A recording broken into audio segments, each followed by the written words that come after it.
Hello everyone, देखिए video है 12वीं क्लास के लिए, तो काफ़ी इंपॉर्टेंट है फिजिक्स के स्टूडेंट्स के लिए। तो वीडियो क्या है, ये हम इस वीडियो में हम जानेंगे electric field intensity due to current carrying straight long wire.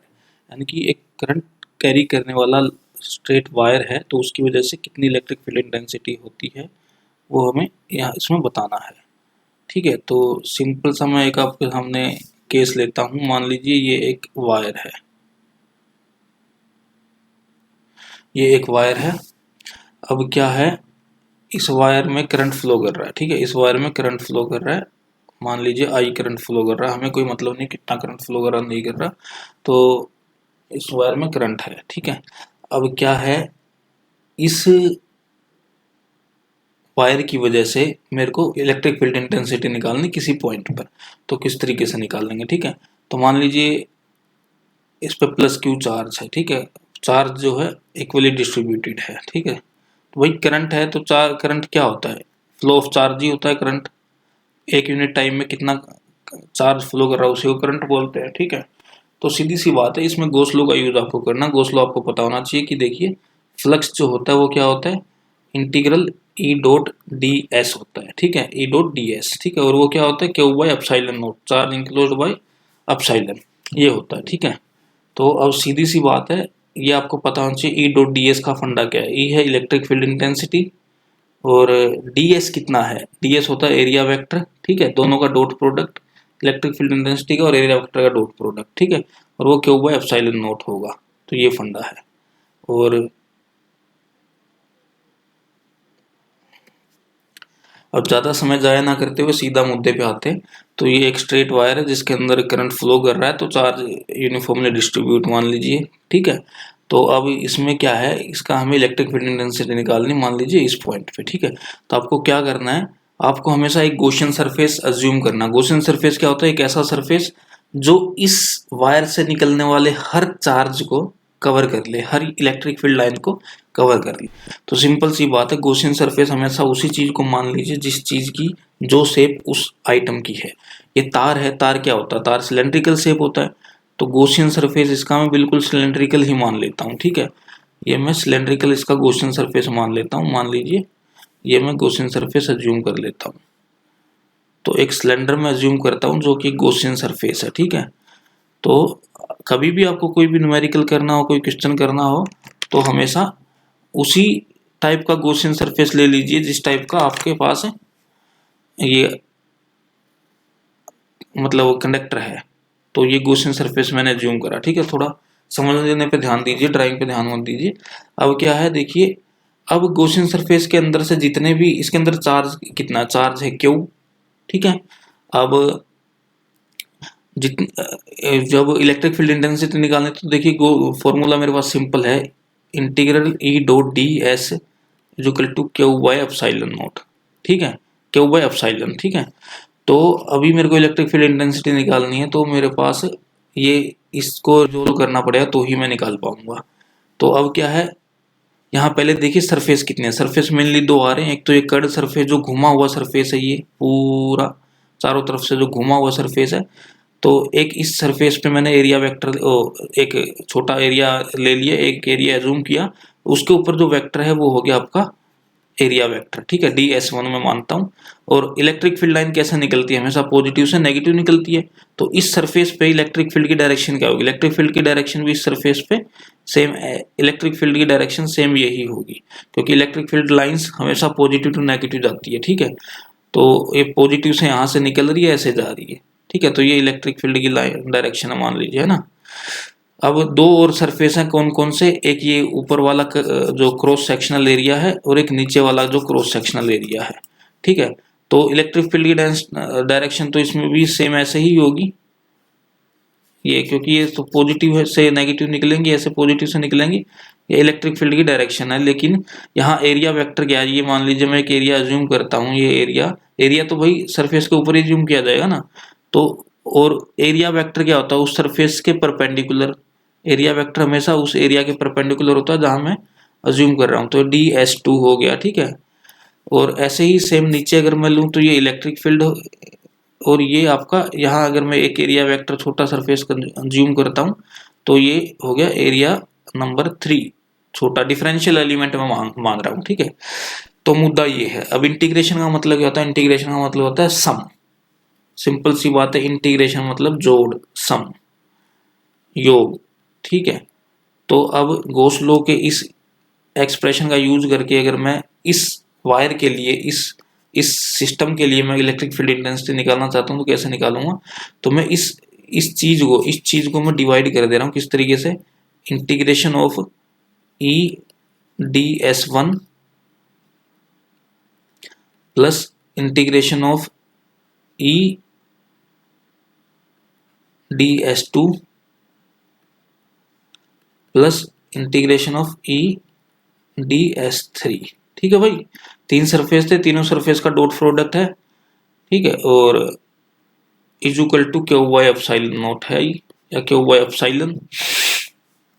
अब अगला स्टेप क्या होगा? अब अगला स्टेप सिंपल सा, डॉट प्रोडक्ट को खोल दीजिए। डॉट प्रोडक्ट क्या होता है? मान लीजिए ए का और बी का मैंने डॉट प्रोडक्ट करना है, तो क्या होता है? ए बी, ए का मैग्नीट्यूड बी का मैग्नीट्यूड कोस थीटा। और थीटा क्या होता है? दोनों वेक्टर्स के बीच का एंगल, दोनों वेक्टर्स के बीच का एंगल, ये थीटा होता है। अब घटनाक्रम ये है कि भाई देख लीजिए ई और डी एस वन का एंगल देख लीजिए। ये ई है यहाँ, ये ई रहा, और डी एस वन एंगल कितना मारा दोनों के बीच में? दोनों एक दूसरे के पैरेलल है, पैरेलल यानी कि 0 डिग्री एंगल। तो ये क्या बनेगा? ये आ गया मेरा ई डी एस वन कोस 0 और यहाँ इंटीग्रेशन, ठीक है। प्लस यहाँ क्या हुआ? यहाँ आएगा इंटीग्रेशन ई डी, ये डॉट नहीं रहेगा, अब ये केवल मल्टीप्लाई रह गया, D S to cos 90 same, क्योंकि ये एंगल कितना बन रहा है? ये एंगल 90 डिग्री, और ये नीचे वाला भी एंगल कितना है? ये भी 90 डिग्री। प्लस तीसरा केस ले लो, इंटीग्रेशन ई डॉट, डॉट नहीं है, मल्टीप्लाई है, E multiply D S three cos 90 is equal to Q upon epsilon naught. अब सिंपल सा है भाई, देखिए आपको पता है मैथमेटिक्स के, आप नॉलेज रखते हैं, कोस 0 की वैल्यू होती है 1, कोस 90 की वैल्यू होती है 0 डिग्री। तो भाई ये सिस्टम पूरा 0 हो गया, ये वाला भी 0 हो गया, तो बचा क्या? बचा मेरे पास बस ये वाला portion, integration E multiply D S one, this is D S one कोस 0, कोस 0 की वैल्यू 1 सपोज करते हैं रख दी, तो इंटू 1 कर दो आप, और यहाँ हो गया 0, यहाँ हो गया ये पूरा पार्ट 0 हो गया, ये पूरा पार्ट 0 हो गया, बचा क्या हुआ? Upon epsilon not. एप्सिलॉन क्या होता है? परमिटिविटी होता है, किसी भी मीडियम की परमिटिविटी, यानी कि वो अपने अंदर से कितनी इलेक्ट्रिक फील्ड लाइंस को जाने देगा, किस तरीके से अलो कर रहा है, क्या उसको परमिशन दे रहा है, कम को जाने दे रहा है, ज्यादा को जाने दे रहा है, ये होती परमिटिविटी एप्सिलॉन। तो अब बची बात ये, तो 0 0 तो हट गया, ये यहाँ क्या बचा? Integration E D S equal to Q by epsilon naught. मेरे को ई की वैल्यू निकालनी है, सिंपल मैथमेटिक्स में लगाऊंगा, तो ई की वैल्यू निकालनी, तो इंटीग्रेशन क्या होगा? अंदर भाग जाएगा डी एस वन के पास, integration of D S one, ये बचा क्यू बाई एप्सिलॉन नॉट। अब क्या है? अब ये है कि डी एस वन एक्चुअली है क्या? ये देखिए, जो घुमावदार जो सरफेस है, ये जो घुमावदार सरफेस है, ये इसका एक डिफरेंशियल एलिमेंट मैंने माना हुआ था, तो पूरे का इंटीग्रेशन हो जाएगा। इंटीग्रेशन मतलब पूरे छोटे छोटे सरफेसेस का जोड़ होके ये पूरा जो क्या बन जाएगा भाई? ये पूरा एक तरीके से इसका सिलेंडर का एक कर्व्ड पार्ट बन जाएगा, कर्व्ड पार्ट, जो ये वाला पार्ट, ये वाला यानी कि कर्व्ड सरफेस एरिया। तो सिलेंडर का कर्व्ड सरफेस एरिया कितना होता है वो देख लीजिए। सिलेंडर का कर्व्ड सरफेस एरिया कितना होता है? वो सिलेंडर का कर्व्ड सरफेस एरिया होता है 2πRh, 2πRh, ठीक है। अगर ये यहाँ से यहाँ तक का जो दूरी है ये आप r मान लीजिए, और इसकी वायर की लेंथ मान लीजिए l, ठीक है। तो h की जगह l रख देंगे, तो क्या बना? ये आपका बना 2πRl, वायर की लेंथ मान लीजिए l है, ठीक है। तो मतलब सिंपल मैथमेटिक्स है, इसमें ज़्यादा बड़ी कहानी नहीं है। तो ई की वैल्यू आप आराम से निकाल सकते हो, क्यू अपॉन 2πRl, ये आपका यहाँ एप्सिलॉन नॉट भी है साथ में। तो देख लीजिए अब क्या बचा। अब आप चाहो तो इसको यहीं छोड़ सकते हो, और अगर चाहो तो थोड़ा सा मॉडिफाई करके अगर लिखना चाहो तो लीनियर चार्ज डेंसिटी के रूप में लिख सकते हो। लीनियर चार्ज डेंसिटी होती क्या है? ये कुछ नहीं है, ये सिंपल सा फंडा है, लैम्डा से इसको दिखाते हैं। Charge distributed per unit length, per unit length में कितना चार्ज है, यानी कि क्यू बाय एल को क्या बोलते हैं?